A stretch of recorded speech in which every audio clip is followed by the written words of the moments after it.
You're selling to a rheumatologist. You're selling to somebody that uses arthritis medications. Just arthritis medications. Keep Okay. it simple. Okay. Unless you want to go above and beyond, it's totally up to you, but It's fine. Okay, so hi, my name is Simone Phillips, and I'm actually a sales representative of Pfizer, and I'd just like to thank you so much for taking time to meet with me today, especially given the circumstances of the coronavirus. I hope you and your family are staying safe. for the most part. I mean, you know, we really just have to thank the doctors for putting themselves on the forefront and putting themselves, especially their families, at risk to help all the people. It's really, truly admirable. Thank you. So before I get started, I just want to ask you a question. What made you decide to become a doctor in the first place?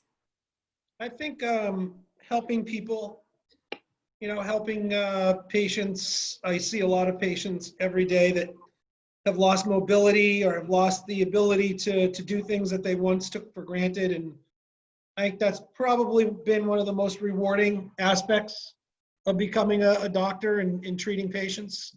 Definitely. So I actually pushed Pfizer to give me this drug to sell because my mom actually has rheumatoid arthritis and she complains about it all the time. And day to day, I see the awful side effects that it has on her.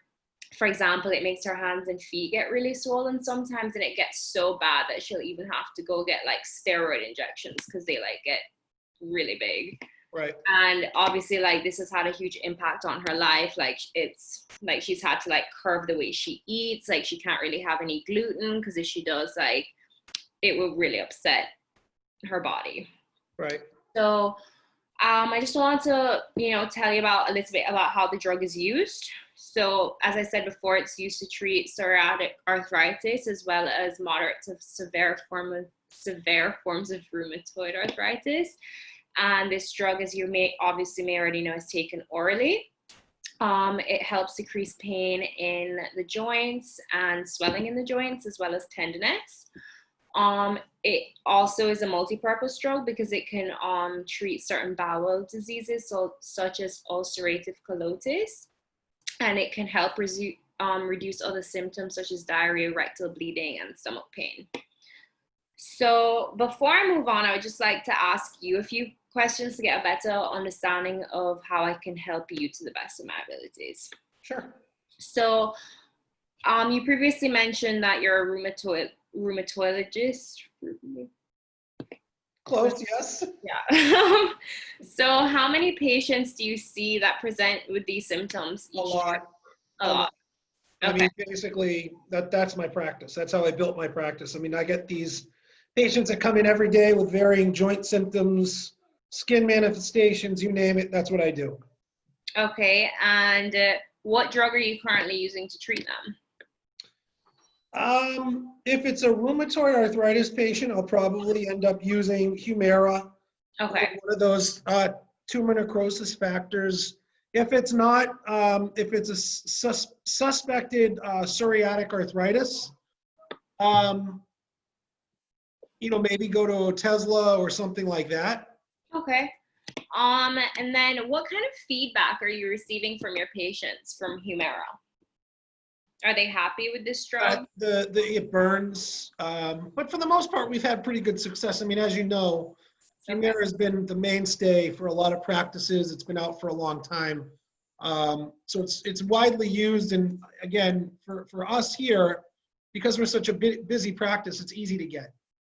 Okay. And are you yourself happy with this drug? It's done wonders for my patients. Okay.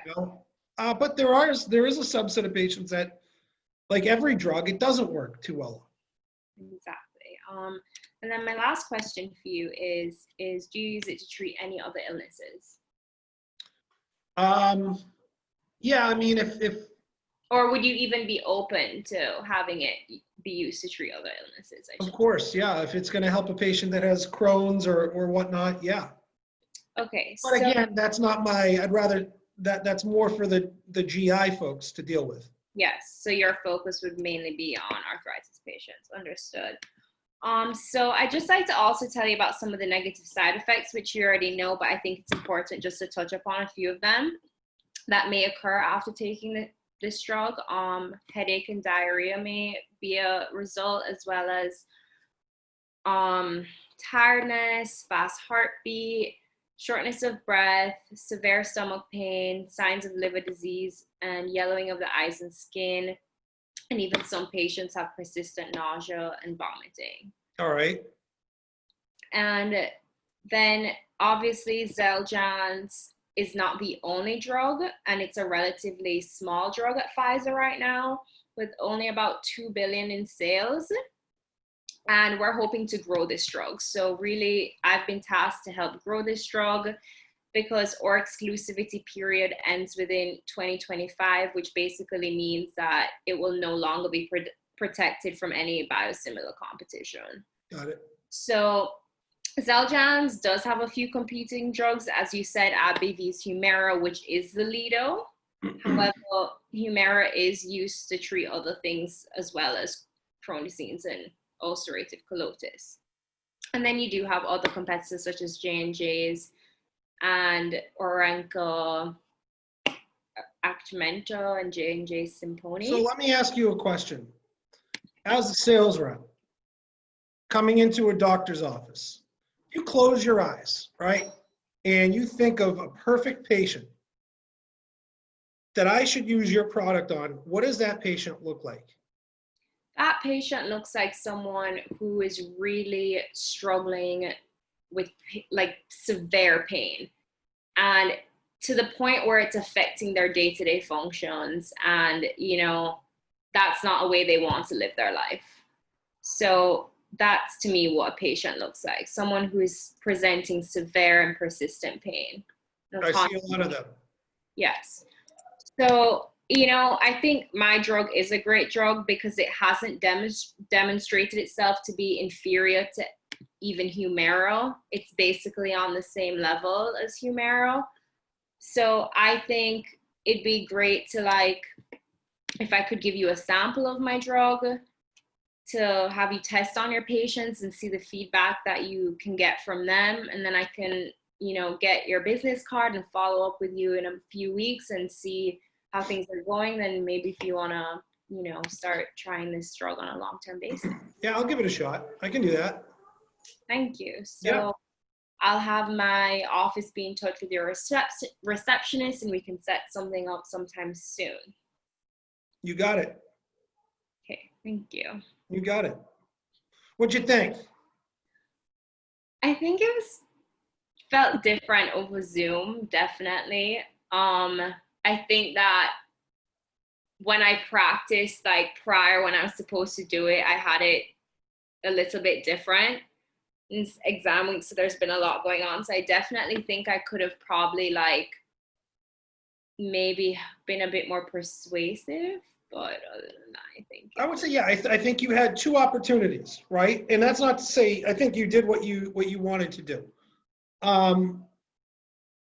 Keep that story going that you had in the beginning, because you started off with a great story, your value proposition in regards to your mom. Yeah. Right? So weave that story throughout. And it doesn't have to be, we're obviously talking about pharmaceuticals, but think about it if you're selling something else. Right? If you're a junior, right, you're going to be a senior next year. You're going to go into sales, yes? Well, I'm a senior now, actually. This is my so you're done and you're going to go in sales. Is this where you want to? So think about how impactful you can be. And think about it from this medium. A lot of what you're going to be doing going forward is going to be like this.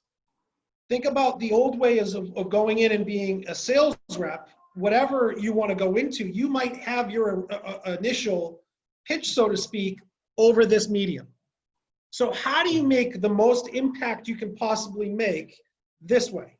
Over Zoom, over distance. So weave a patient story, weave a personal story. And I would say one thing to focus on is, what are your features and benefits? What sets your drug, your product apart from the competition? And that's what's going to sell. Be passionate about it. Passion is so key in what we do from a sales perspective. And think about the things that you've bought in life. you're more apt to go back to places if you have that person that was passionate about it, right? It's like Pavlov's rule. Those are the type of interactions that you seek and that that you like, that people like. So I thought you did great. Look, in the sense of this class is effective selling. From day one, I hope that we've been able to give the foundation of what selling looks like. Different avenues, not one sale is the same, right? But you, Simone, are always going to be doing things different, right? That's what sets you apart. You have to find that niche, that passion, what makes you passionate about sales in general. And I think you'll get there. I think you'll get there. It's tough. I mean, things right now aren't easy. I know. No, and it's like very just like uncertain because like everyone's laying people off, not really hiring. So I'm kind of entering the job market at a very funny time. So I'm kind of figuring out in the meantime, what am I going to do to like keep myself busy and have a sense of purpose? And me and one of my friends were actually thinking of bringing some gym equipment and starting this little thing to try and sell like at home gym workouts, because obviously like all the gyms are closed, and like just encourage like people to stay active and like take an hour out your day, and not expensive equipment, just like little things and some. Keep diversifying yourself and use different mediums. You're down in Jamaica, yeah? Yes. So think about it. You might come back to the mainland. I don't know if you're going to stay in Jamaica or if you're going to come back to the States, but how do you, as a 22-year-old that's going to graduate with a degree from Bentley, you're right, you're going to be one of a lot of people once this thing turns around looking for work. Start diversifying yourself now. Go on LinkedIn, ping people, use my contacts, use me if you need to develop key networks, be active. Let yourself be out there. We're sitting around all day. Go on there every now and again and interact with something. You like a story, you comment on it. Get your name, your brand out there. Thank you. Separate yourself from the competition. Let me ask you a question off the record. So how do you feel